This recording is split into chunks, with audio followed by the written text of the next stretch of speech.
Boa tarde a todos. Será que eu estou em Pernambuco mesmo?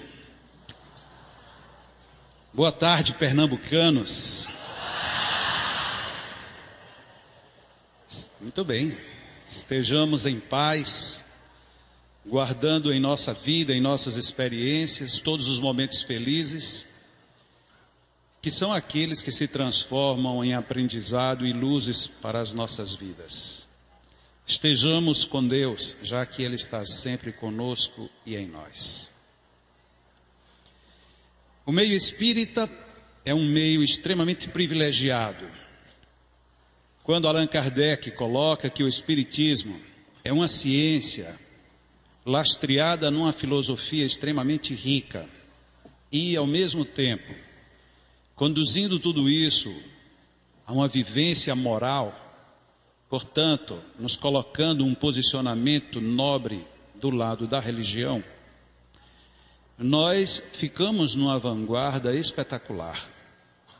Quando comparadas essas vantagens com quaisquer outras que outras religiões ou doutrinas apresentem, nós nos sentimos por isso mesmo pessoas que estamos quase que numa outra faixa de vibração, de percepção, de assimilação de tudo.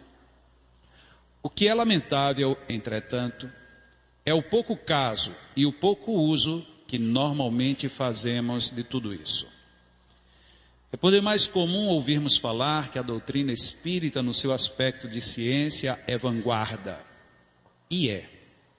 Os espíritas, é que parece, insistem em não serem vanguardeiros.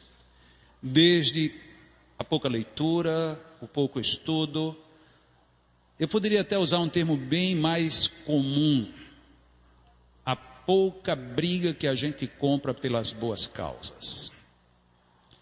Já aqui, dentro deste ambiente, tive a oportunidade há pouco de conversar com um casal amigo de longas datas desta cidade, acerca da simplicidade a que muitas vezes queremos colocar determinadas posturas, sem perceber que o simples nem sempre é o fácil.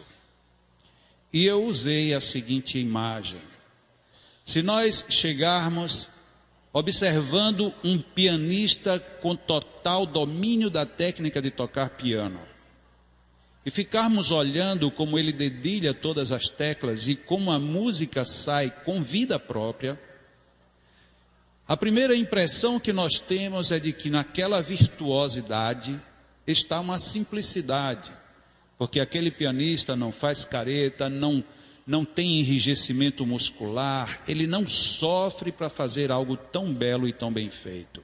Pelo contrário, ele muitas vezes fecha os olhos e se deleita com tudo o que ele está executando.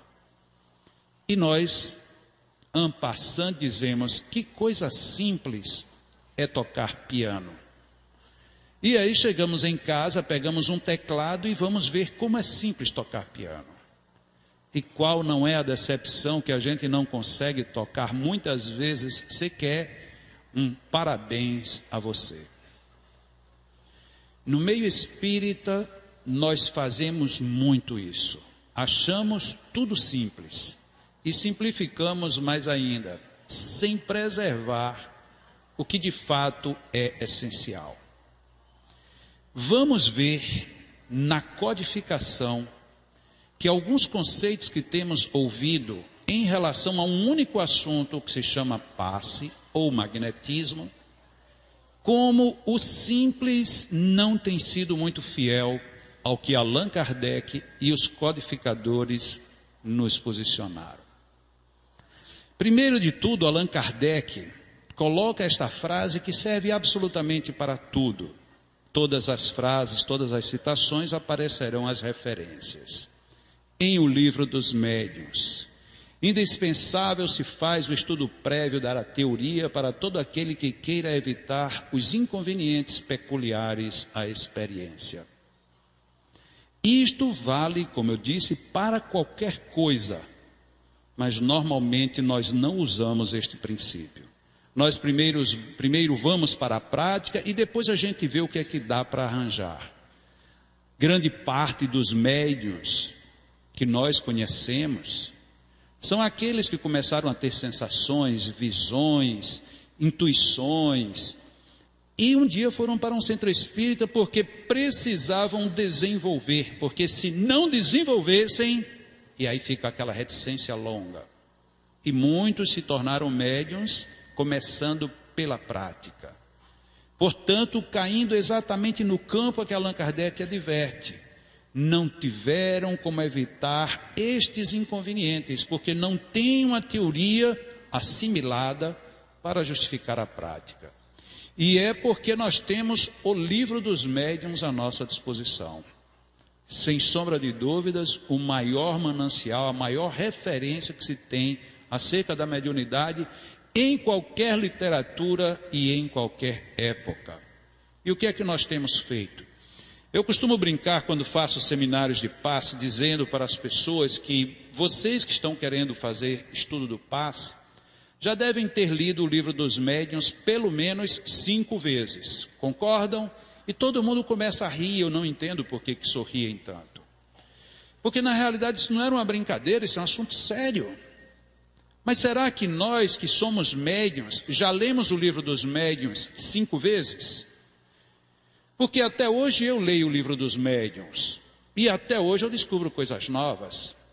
No momento presente estou escrevendo uma obra que de uma certa forma resgata tudo isso que nós vamos ver agora, e também resgata a própria pesquisa que Allan Kardec fazia quando desencarnou. No discurso do Camille Flammarion, no enterro do corpo de Allan Kardec, ele diz textualmente que o mestre estava trabalhando numa obra que iria observar o espiritismo e o magnetismo, a despeito de muita gente não querer tratar do assunto. Então, como eu estou tratando deste assunto, estou escrevendo agora, estou numa fase aí no meio da obra, eu tenho tido a obrigação de reler, e com muita atenção, basicamente todas as obras da codificação. E eu parece, em alguns momentos, que nunca li aquelas obras. E olhe que eu não leio por ler, eu leio riscando, sublinhando, discutindo, anotando, puxando informação para um lado e para o outro. E aí eu fico surpreso com a minha burrice, com a minha pouca inteligência, que eu preciso ler o livro dos médiuns 5, 10, 15 vezes para estudar, para poder entender alguma coisa. E tantos médiuns não entendem por que precisam ler. E aí fica tudo simples.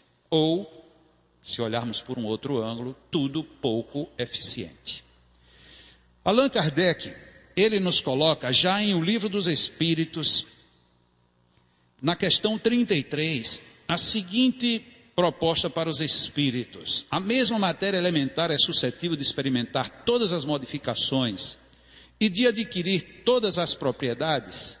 A resposta dos espíritos, sim. E isso é o que se deve entender quando dizemos que tudo está em tudo. Uma resposta bem ampla para um assunto igualmente amplo.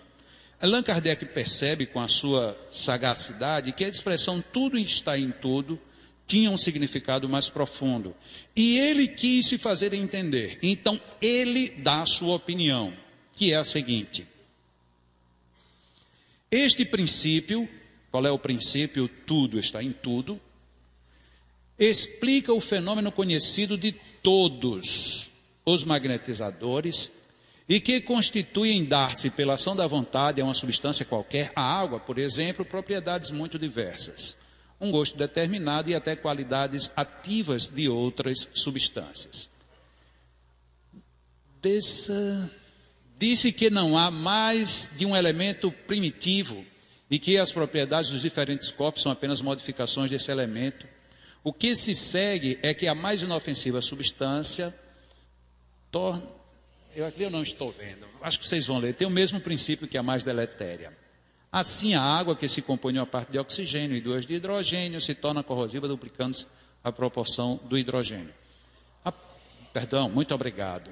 Nada como trabalhar com gente atenta e inteligente. Até aí a resposta está vaga, a não ser aquele começo, quando Allan Kardec coloca que conhecedor de todos os magnetizadores, portanto, quem era magnetizador já tinha um conhecimento prévio da questão da fluidificação das águas, mas ele adiciona aí 3 palavrinhas mágicas: pela ação da vontade. Aqui nós temos o primeiro problema com a nossa simplificação no meio espírita. A nossa simplificação espírita é: basta que você tenha boa vontade.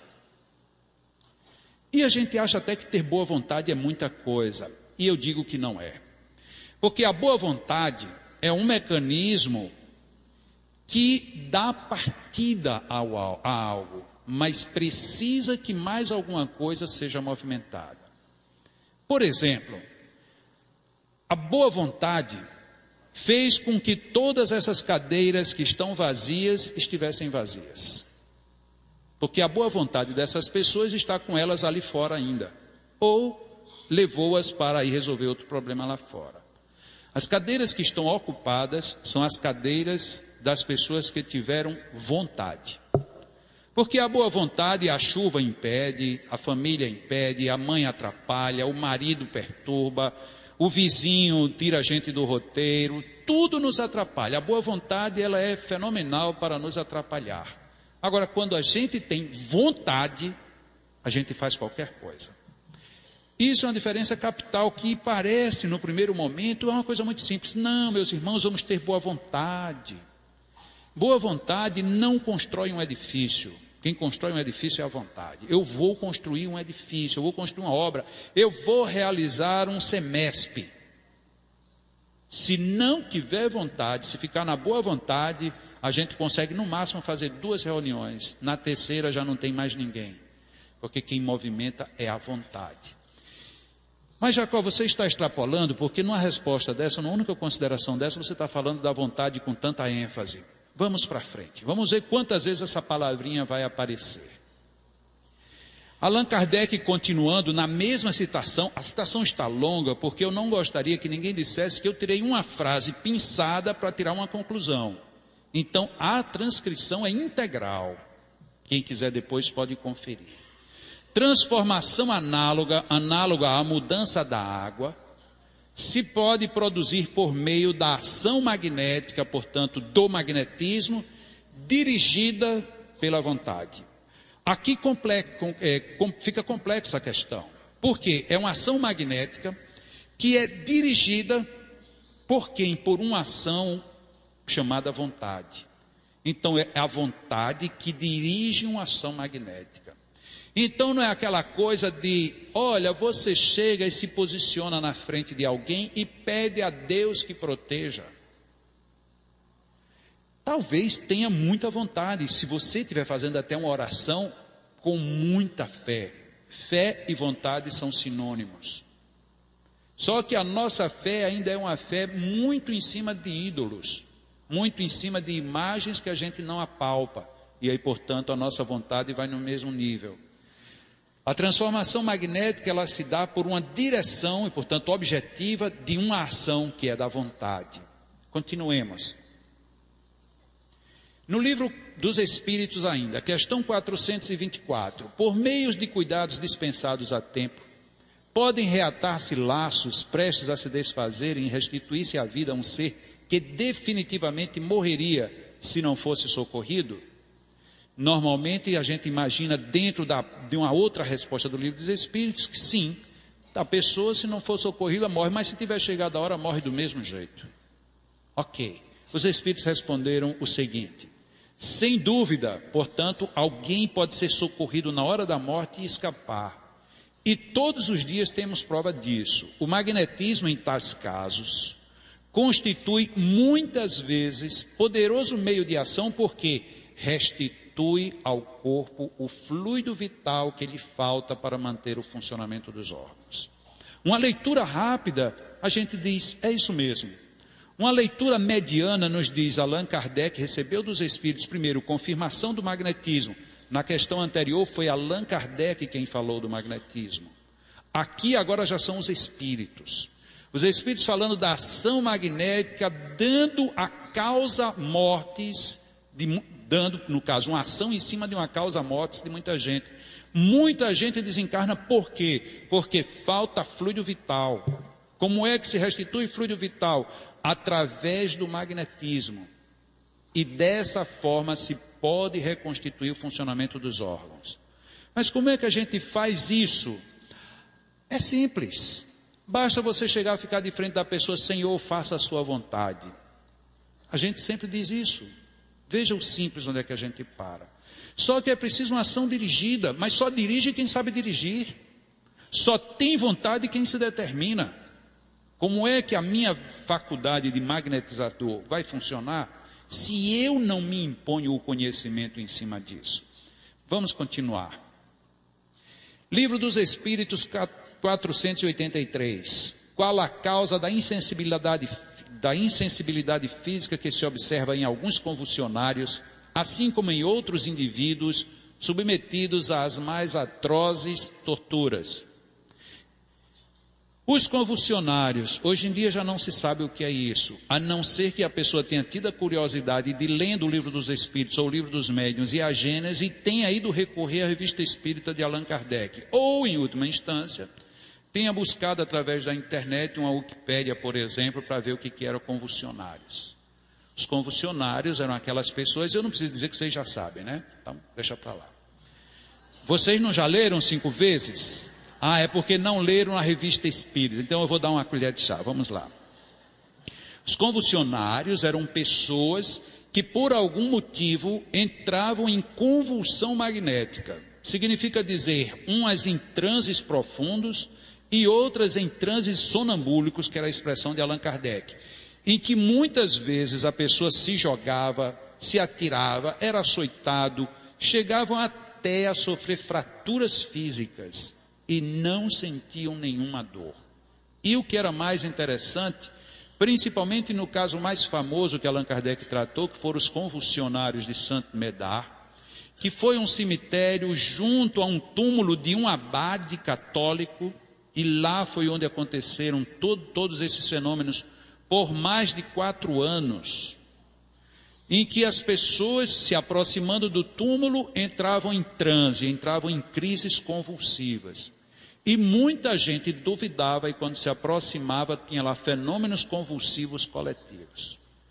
Essa insensibilidade física é o que interessou a Allan Kardec nesta questão. Ele disse, muita gente que está em fenômeno de convulsão, ou até mesmo sofrendo algumas torturas muito atrozes, de repente deixam de sentir dor. Qual a causa disso? Resposta dos Espíritos. Em alguns, é exclusivamente efeito do magnetismo, que atua sobre o sistema nervoso do mesmo modo que certas substâncias. Já resolve a nossa questão. Olha como a coisa vai se aprofundando. O magnetismo, atuando agora onde? Aí está a indicação dos Espíritos. Onde é que atua o magnetismo? No sistema nervoso. De que maneira? Da mesma maneira que certas substâncias anestésicas, daquelas que nos põem em polvorosa, todas as ações semelhantes às ações dos fármacos, dos químicos. E aí o que é que fica para nós? Uma questão muito simples. Alguém está precisando de uma necessidade magnética, está precisando de uma ação magnética, corrigindo. E o que é que a gente faz? Simples. Põe as mãos e está tudo resolvido. Será? Então por que os Espíritos complicaram tanto?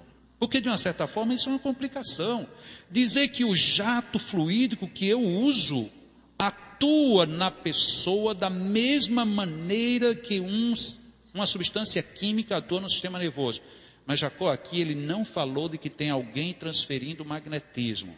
Ótimo, vamos andar mais um pouco, mas por enquanto guardemos isso.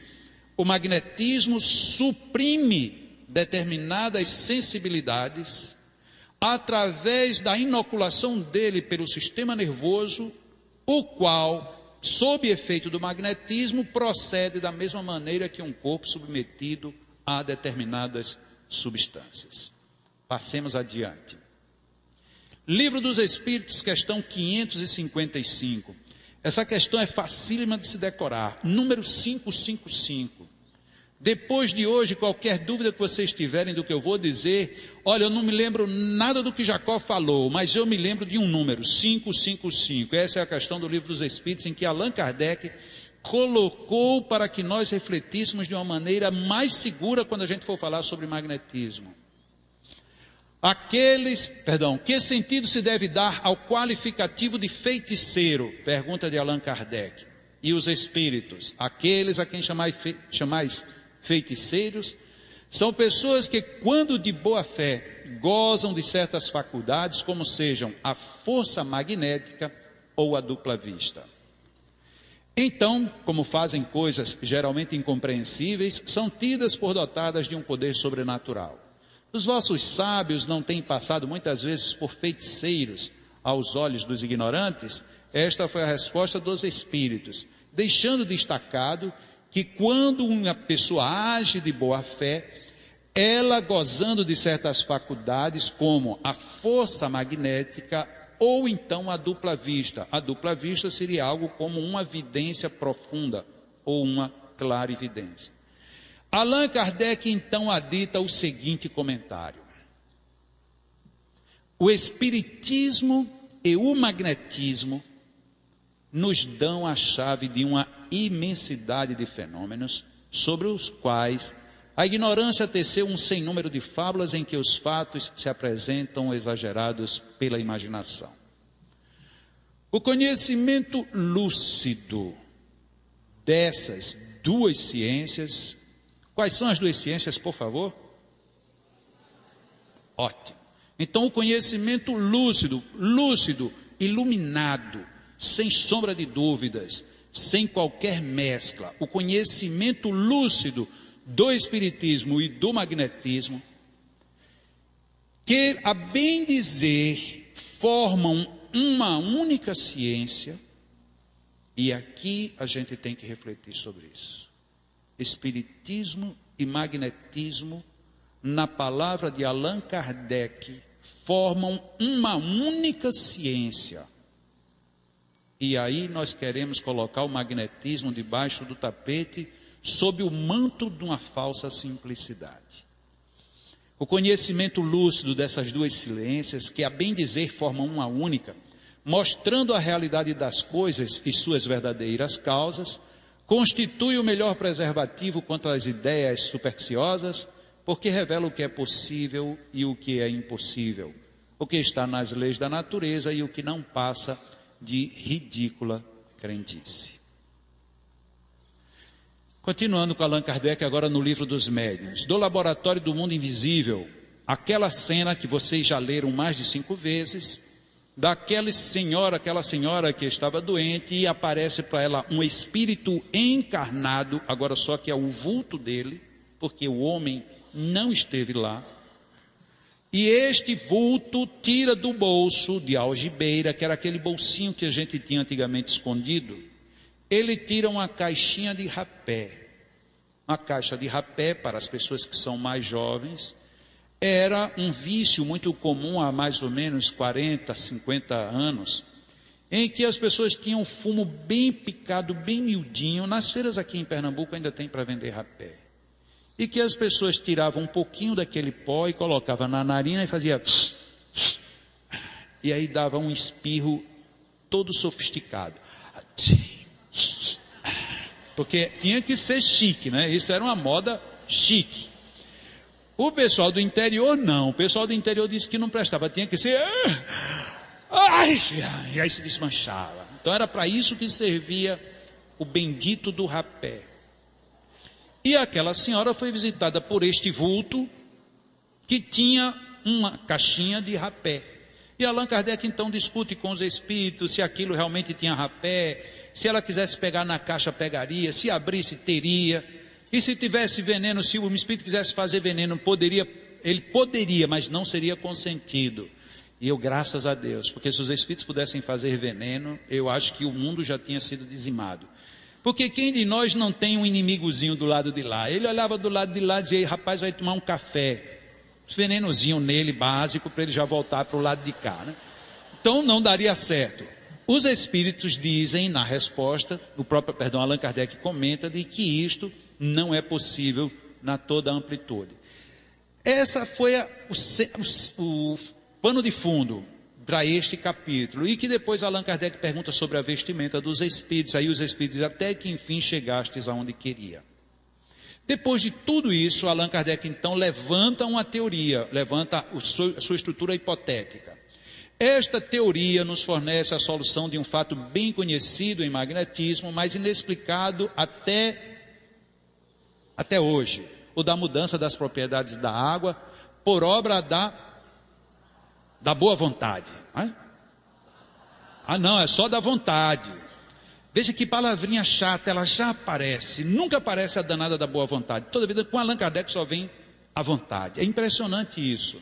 Então, por obra da vontade é que nós podemos modificar as propriedades da água. Até aqui ninguém está falando do corpo, só da água. O espírito atuante é o do magnetizador. Opa, aqui dá para parar. Se a gente parasse o nosso encontro nesse ponto, que não é nem um ponto, é uma vírgula, já estaríamos de bom tamanho. O espírito atuante em uma ação magnética é o do magnetizador, ao contrário do que a gente ensina e aprende. Os espíritos vão fazer tudo por meu intermédio. Em magnetismo, não. Não é assim. Em magnetismo, o magnetizador, ele é quem é o atuante. Nós vamos ver lá na frente que existem outras circunstâncias em que os espíritos entram no processo. Mas eles entram no processo contando que você é quem é o atuante. Mas para nós não é bom isso. Para nós é bom o contrário. Por quê? Senhor, faça-se a sua vontade através das minhas mãos. Ou seja, eu estou fora do problema.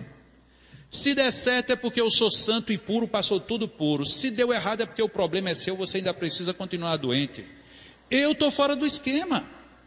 Quando a realidade é totalmente outra, passa por mim, a começar pela vontade.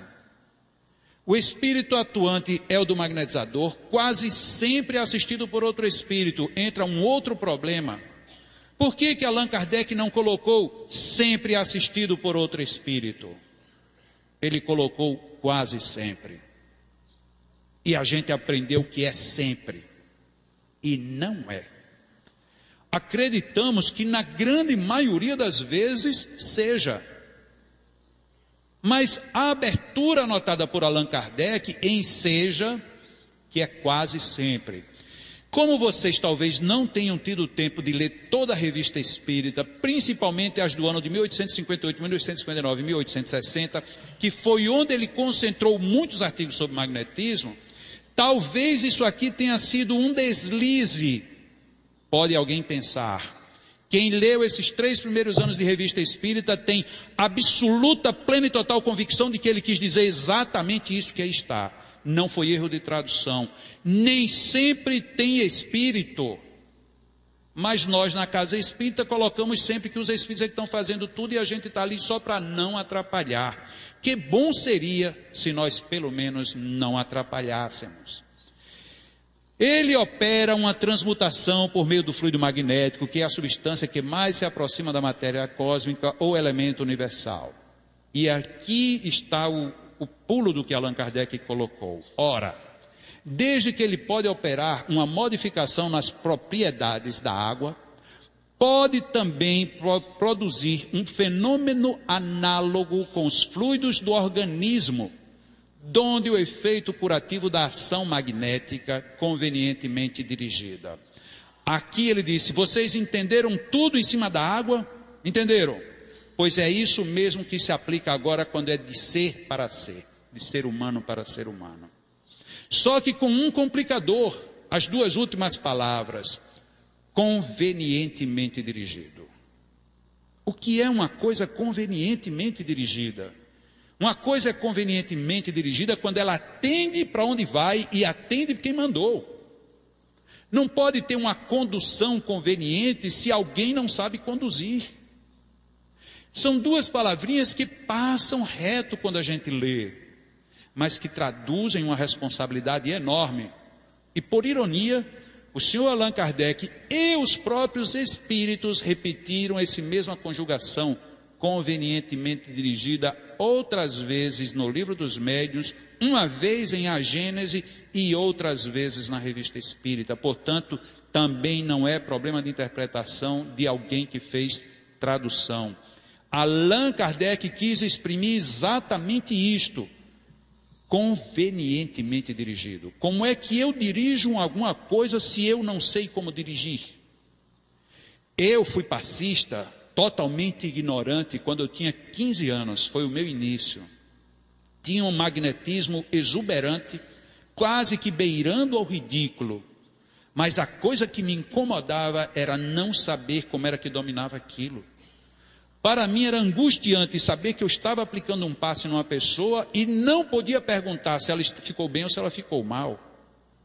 Eu não tinha feedback, eu não tinha retorno nenhum, porque a gente empregou equivocadamente a história de uma mão dá e a outra não sabe o que deu a outra. Isto é uma verdade. Quando eu estou fazendo uma caridade, mas se eu estou querendo saber se o que eu fiz foi bom, eu preciso saber o que foi que eu fiz. Muitas vezes a gente diz, não, a gente faz a nossa parte. Será que basta? Será que a caridade é eu fazer a minha parte? Alguém me pediu um dinheiro, tome o dinheiro, e a pessoa pega aquele dinheiro e compra um revólver para matar o outro.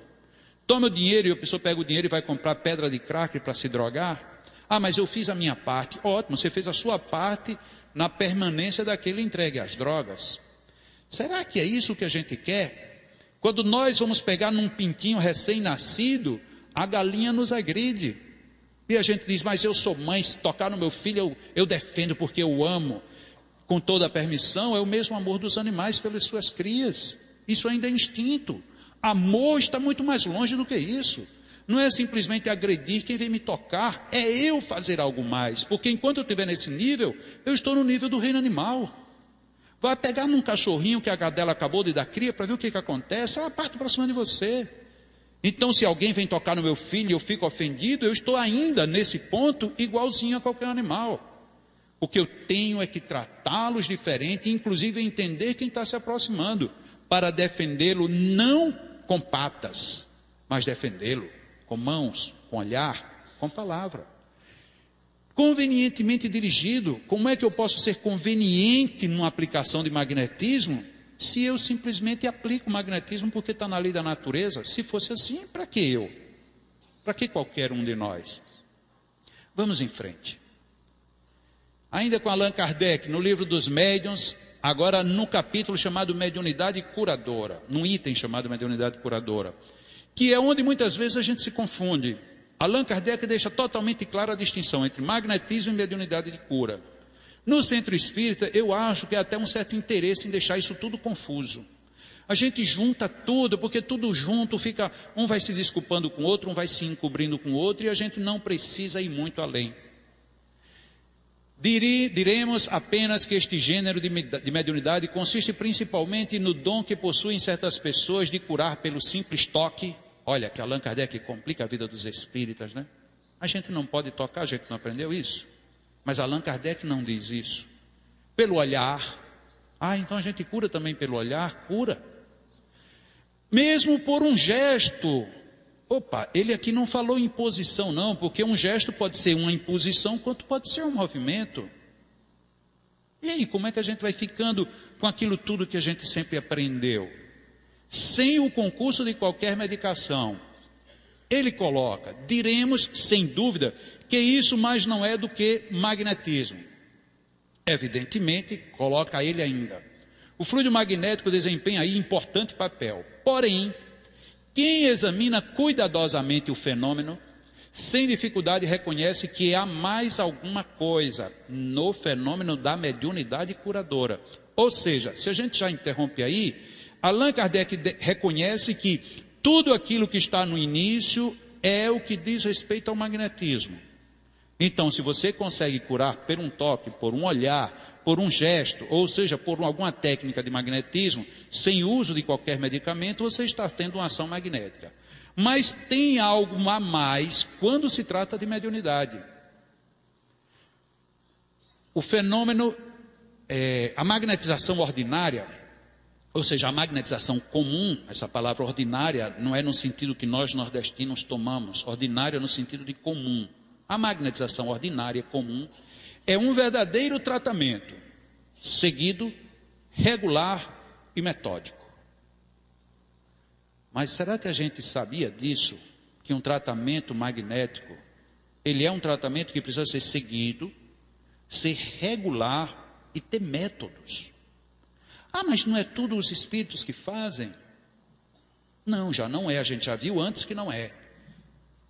Então como é que se dá esse método? Ah não, eu estou precisando tomar 10 passes, eu vou tomar um aqui em Olinda, outro no Janga, outro mais tarde eu vou lá no Boa Vista, depois eu vou a Boa Viagem, depois eu aproveito, vou lá no final, já tem outro centro, dá para tomar uns 5 passes num dia, no outro dia eu tomo mais 5, já resolvi minha cota.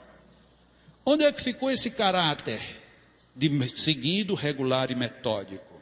Até porque cada casa tem as suas próprias técnicas, os seus próprios métodos, os seus próprios objetivos. E quando, inclusive, algumas simplesmente tomam a simplificação pura e simples do que o estudo, já começa a ter discrepâncias. Daqui a pouco, no segundo módulo que eu vou falar sobre depressão, e nós vamos perceber que isso é seríssimo, porque uma doença como depressão, que todo mundo acha que pode tratar de qualquer jeito, é um desastre para quem está sofrendo. Como trabalhamos isso hoje já há alguns anos lá no Leão, e o nosso público é muito grande de pessoas com depressão, e já temos vários grupos, não apenas no Brasil, mas fora do Brasil, trabalhando a depressão como eu acho que deveria ser. A gente vê que se você chega de qualquer maneira, vai receber um passe de qualquer um, por mais boa vontade e santidade que tenha, se for pelo método magnético, pode complicar. É doloroso ter que reconhecer isso? É. Como é que você sabe disso, Jacó, estudando, não sofrendo na pele? Eu sofri na pele para poder entender.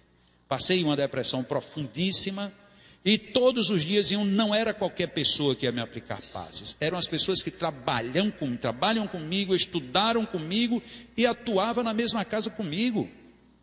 Eu já tinha publicado o passe, Manual do Passista e Cure-se Cure pelos Passes. Portanto, eu não era nenhum ingênuo na área do passe. E tinha plena convicção de que eu sabia tratar depressão. Pois não sabia, porque nenhum dos que trabalhavam comigo sabia. Todo dia, quando eles iam lá em casa, aplicavam passe.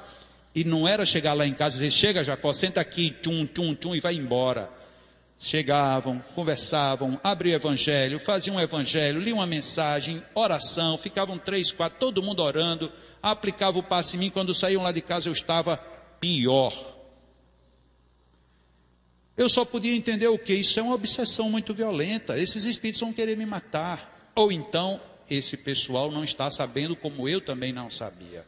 Até que um dia eu fiquei bom, eu disse, agora eu tenho que descobrir, porque ou o magnetismo não resolve, ou da forma como está sendo aplicado não resolve. Foi quando eu fui estudar objetivamente essa questão. E aí onde a gente entende a força daquela palavra ali, metódico, ou seja, onde tem método. Ah, mas todas as doenças precisariam ter métodos? Talvez sim. Porque se não, vejamos, em cima do que a gente já leu, a atuação do fluido magnético é dentro da molécula elementar e da mesma maneira que transforma a água, também pode transformar o corpo orgânico. Pergunto, por que é que com passe a gente não resolve o problema de glicose no sangue, diabetes? Por que é que o magnetismo atuando diretamente sobre o sistema nervoso a gente não consegue resolver problemas tipo escleroses? Por que é que o magnetismo não consegue resolver problemas tipo mal de Parkinson, mal de Alzheimer? Por quê? Porque os espíritos são fracos? Porque os pacientes não têm fé? Porque Deus quer punir a humanidade toda? Ou será que somos nós que ainda não arregaçamos mangas para ir descobrir o que é que está por trás? Porque não tem nenhuma lógica nós entendemos que o magnetismo atua no sistema nervoso e chega um paciente com problema estruturalmente de sistema nervoso e a gente não consegue causar o menor alívio que seja. E quando consegue, é porque a atuação de um médium, ele está incorporado ou manifestado por algum espírito que não passa também as técnicas. E aí no dia que o médium desencarna todo o saber, toda a ciência vai para o túmulo com ele. Não faz sentido. E o que é que nós fazemos? Ficamos esperando que um dia venha um cientista da NASA ou de onde quer que seja para descobrir aquilo que a gente tem em mãos. Só que é preciso afrontar. Primeiramente, afrontar o nosso comodismo pessoal. Eu tenho que sair do meu comodismo. Depois, muitas vezes, afrontar os próprios colegas. Você é louco, você não está vendo? Olha, faz uma imposição e está tudo resolvido. Será? Quando você está doente mesmo, você vai receber só uma imposição? Não, quando eu estou doente mesmo, às vezes eu procuro até uma benzedeira. Eu já ouvi essa frase de muita gente grande e meio espírita. Mas por que a benzedeira pode e o espírita não pode? Onde é que está a mágica? Será que a gente não para ver que está faltando alguma coisa, que tem algum elemento que está vivo e que a gente não consegue apalpar? Mas continuemos. A magnetização, só um minutinho. A magnetização, ela é um verdadeiro tratamento, seguido, regular e metódico. E no caso que apreciamos, no caso da mediunidade curadora, as coisas se passam de modo inteiramente diverso. Todos os magnetizadores são mais ou menos aptos a curar, desde que saibam... Não está dando para eu ler essas palavras aí. Exato. Desde que eles saibam conduzir-se convenientemente. E eu volto a bater na mesma questão que Allan Kardec. O que é conduzir-se convenientemente? Como é que eu, como passista, vou me conduzir convenientemente na frente de um paciente, se na hora que ele está perto de mim, e eu acho que isso acontece em todos os lugares, em Recife não deve ser diferente, eu chego numa cabine de passe, quando eu vou aplicar o passe, a pessoa que está ali, relaxada, esperando uma bênção, faz... Aí eu me tremo mais do que a pessoa. Eu fico morrendo de medo. Jesus Cristo, o que é que vai acontecer agora? E se a pessoa abrir os olhos e olhar para a gente com o olho vidrado, a gente diz, fecha os olhos em nome de Jesus Cristo. A gente se apavora, porque a gente não sabe se conduzir convenientemente. Ou não é? Eu sei que vocês estão rindo, porque pensam que isso só acontece lá em Natal, mas eu tenho certeza que acontece aqui também. Porque a gente não sabe se conduzir convenientemente, nem quando uma pessoa está incorporando. Imagina se a pessoa está com uma doença grave. Eu tenho um amigo que está com um câncer. Câncer não, ninguém diz, é um CA. Eu não sei qual é a diferença. Eu não sei onde é que está a beleza, mas você está com câncer? Não, um CA. É mais chique. Não, tá bom, que seja. Eu estou com um CA, o que é que você vai fazer? Vamos entregar a Jesus. Olha, não entregue não, porque estava na mão dele até agora e está meio complicado. Se a pessoa é ateia, vai dizer isso. Eu já vim aqui para ver se você faz alguma coisa. A gente, vamos ver o que é que o céu nos permite. Ótimo como demonstração de humildade. Nada a condenar a humildade. Mas a você colocar essa frase no sentido de que eu não sei o que eu vou fazer, não tenho a mínima noção do que vou fazer e seja o que Deus quiser em qualquer lugar. Não precisa ser no centro espírita nem na cabine de passe, é em qualquer lugar. Seja o que Deus quiser, o que Deus quer que você naquela hora saiba o que está fazendo. E se você não sabe o que está fazendo, então se proponha a aprender. Para conduzir-se convenientemente, que eram aquelas palavras que eu não tinha lido. Os médiuns curadores, a faculdade é espontânea, essa é a diferença. A maioria dos médiuns curadores, inclusive, nunca tinham ouvido falar de magnetismo. Mas você pergunta depois, o que foi que você fez? Não sei. Me deu um branco aqui, eu senti um negócio e já aconteceu.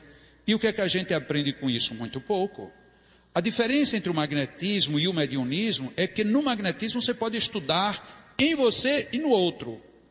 O mediunismo você só pode estudar no outro, a não ser que você seja o médium. Mas quando você é médium, na maioria das vezes você está num transe mais ou menos profundo, e num transe mais ou menos profundo é difícil você entender determinados mecanismos. E aí ficamos tudo no eu acho e no eu acho. Vamos em frente. Eu estou falando um pouco ligeiro porque é muita matéria, eu gostaria de passar todas as informações, pelo menos as que estão selecionadas, para que no final dessa colocação não fique no ar a ideia de que tudo isso que eu estou dizendo são palavras minhas apenas. São palavras minhas de fato, a ênfase quem está dando sou eu. Mas os textos são integrais, as referências estão em todo momento explícitas, e é só vocês anotarem quem tiver dúvida. Ou então depois, conforme eu já soube com a coordenação do evento, Todos esses slides vão estar disponíveis na internet para quem quiser baixar e fazer bom uso. Questão 556, uma após aquela que nós vimos ainda há pouco. Tem algumas pessoas verdadeiramente o poder de curar pelo simples contato? Contato, para que não haja dúvida, significa toque. Então vejam que quando a gente diz que o passe verdadeiramente espírita é aquele que só tem imposição de mãos, esta frase tem sido dita e repetida por pessoas ilustres do meio espírita. O passe espírita é apenas imposição de mãos. Quando essa pessoa disser isso, ela vai lá no livro dos Espíritos e risque a questão 556. E risque a 555 também. Porque Allan Kardec está inserindo aí toque. E ele nem perguntou sobre imposição nem nada, a pergunta dele é explícita. Tem algumas pessoas verdadeiramente o poder de curar pelo simples contato? A força magnética pode chegar até aí. Ou seja, é um limite. É um limite forte. Toquei em você, você ficou curado. Ela pode chegar até aí. Quando secundada pela pureza dos sentimentos e por um ardente desejo de fazer o bem. Porque então, lembram-se ainda há pouco que nós vimos uma frase em que Allan Kardec e os Espíritos disseram quase sempre, olha o complemento dela, porque então os bons espíritos lhe vêm em auxílio. Significa dizer, num bom e lúcido português, que os espíritos da codificação disseram, se você não fizer uma ação magnética, cheio de pureza de sentimentos, e envolvido num ardente desejo de fazer o bem, ou seja, vontade vigorosa de fazer o bem, você não tem a garantia de que está com a companhia de bons espíritos. Não sou eu quem estou dizendo isso, eu estou somente interpretando literalmente junto com vocês o texto da codificação. Eu tenho um amigo que me deu um exemplo vivo disso aí. Foi um exemplo de vontade das mais fortes, fé e vontade em uma pessoa só.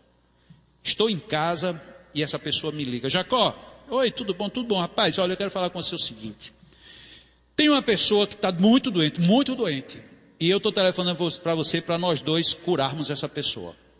Eu digo, ótimo, mas como é isso? Qual é o caso? O caso é o seguinte, o pai desse rapaz era muito meu amigo na juventude e se tomou de ódio de mim, eu nem me lembro mais por quê. Eu sei que a gente já não se fala há muitos anos.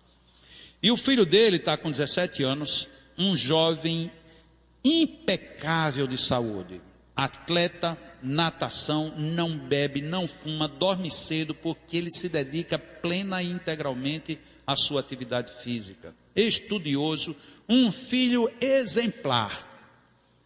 O menino apareceu com uma doença repentina, começou a ter desmaio, começou a ter ataque, começou a ter uma série de coisas.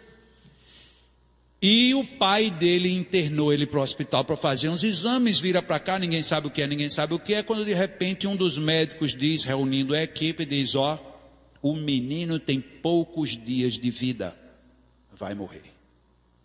O pai se desesperou. E aí Jacó, que ele fala muito assim, muito ênfase. E aí Deus disse que eu vou curar o filho dele. Eu disse, como foi que Deus falou com você? Eu sou espírita, eu acredito muito nas coisas, mas sempre que eu escuto a expressão Deus me disse, eu não sei porque eu fico assim meio desconfortável. Não sei bem porquê não, mas é verdade. Como foi que Deus falou com você? Jacó, eu estou sem falar com o pai do rapaz há não sei quantos anos. Esse cara nunca me falou comigo, me vira a cara. O filho dele adoece. Ele vai para a medicina, os médicos disso, procurou 1000 gente que eu já sei. Aí ele chama um amigo para dizer que fale comigo para ver o que é que eu posso fazer. Não foi Deus? Eu disse, de certa forma foi Jacó. Foi Deus. Porque se ele procurasse outro, a pessoa não ia curar, mas Deus sabe como é que eu sou. E se eu digo que vou curar, eu curo. Eu digo, boa, valeu. E quero contar com você. Você vai me ajudar? Eu disse, boa, olha, mas vamos fazer assim, a gente vai tentar. E aí a gente vai se preparar para qualquer notícia. Preparar para qualquer notícia de jeito nenhum. Ele vai ficar curado. Eu digo, mas tá legal, vai ficar curado. Mas como é que você tem tanta certeza? Jacó, Se Deus não quisesse curar esse menino, o pai dele jamais me encontraria. Porque ele, o pai do menino, os amigos dele e Deus sabem que eu sou assim. Eu só entro numa coisa para resolver. Eu não entro para perder. E Deus não ia me colocar nessa fria para eu perder. Mas quem sabe você vai ajudar e o menino depois morre. Não morre não. Ele pode morrer depois que ficar bom, mas antes de ficar bom ele não morre. E tá certo. Você está certo. Você vai me ajudar ou não vai? Digo, vou lhe ajudar. Não sei bem como ainda. Você vai, ó, amanhã eu vou lá, tal hora, eu vou na casa dele. Isso eu moro em Natal, ele mora noutra cidade, longe pra caramba, quase 3.000 quilômetros de distância. E na hora você faz uma oração e eu vou lá. Inclusive não sei nem como é que eu vou ver a cara do pai dele, que eu ainda não falei com ele. Mas eu vou lá e eu vou tirar aquele menino do hospital. Vamos, né? Vamos. Tá bom. E assim foi feito. Este jovem vive até hoje. Um jovem dentro do hospital desenganado. Jacó, Deus queria que eu fosse e eu aceitei o desafio. Eu tirava ele, não tinha jeito daquele cara morrer. Não podia morrer de jeito nenhum. Num primeiro momento a gente fica assim meio que zombando, né? Como eu também, rapaz, eu acho que ele exagerou. Ele já está agora brigando com Deus, ele já está viajando demais.